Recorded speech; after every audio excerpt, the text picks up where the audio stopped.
Assalamualaikum warahmatullahi wabarakatuh. Kami dari kelompok 1 akan melakukan praktikum pengamatan keanekaragaman makhluk hidup.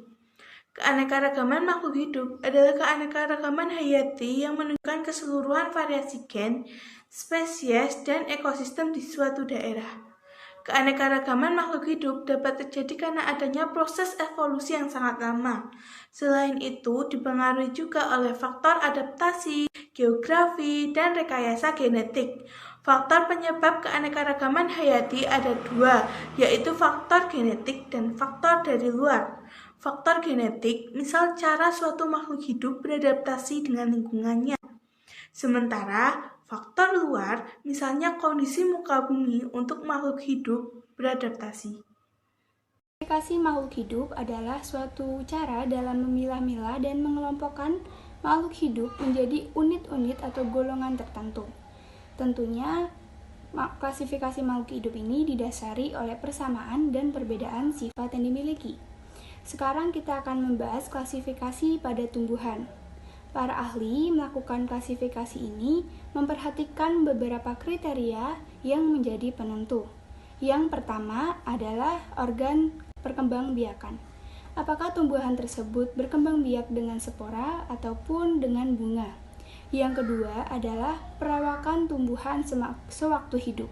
Apakah tumbuhan itu menjalar ataupun tegak? Dan yang ketiga adalah ukuran dan bentuk daun. Yang terakhir, proses berkembang biak. Apakah tumbuhan tersebut berkembang biak dengan seksual ataupun aseksual? Yang kedua, yaitu kriteria klasifikasi hewan.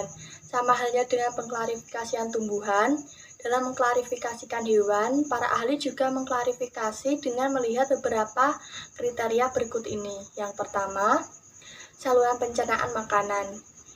Hewan tingkat rendah belum mempunyai saluran pencernaan makanan, sedangkan hewan tingkat tinggi mempunyai lubang mulut, saluran pencernaan, dan anus. Yang kedua, yaitu kerangka. Apakah kerangka hewan tersebut berada di luar tubuh atau di dalam tubuh? Yang ketiga, yaitu anggota gerak.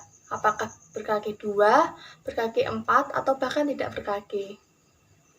Ciri-ciri yang ditemukan pada makhluk hidup adalah bernafas, bergerak, makan dan minum, tumbuh dan berkembang biak, mengeluarkan zat sisa, serta peka terhadap rangsang. Kemudian tujuan dilakukannya praktikum ini adalah 1. Mengetahui berbagai variasi keanekaragaman makhluk hidup. Yang kedua, mengetahui ciri morfologi makhluk hidup.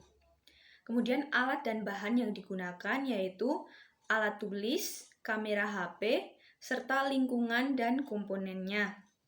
Kemudian langkah-langkah pengamatannya yaitu 1. Menyiapkan alat dan bahan.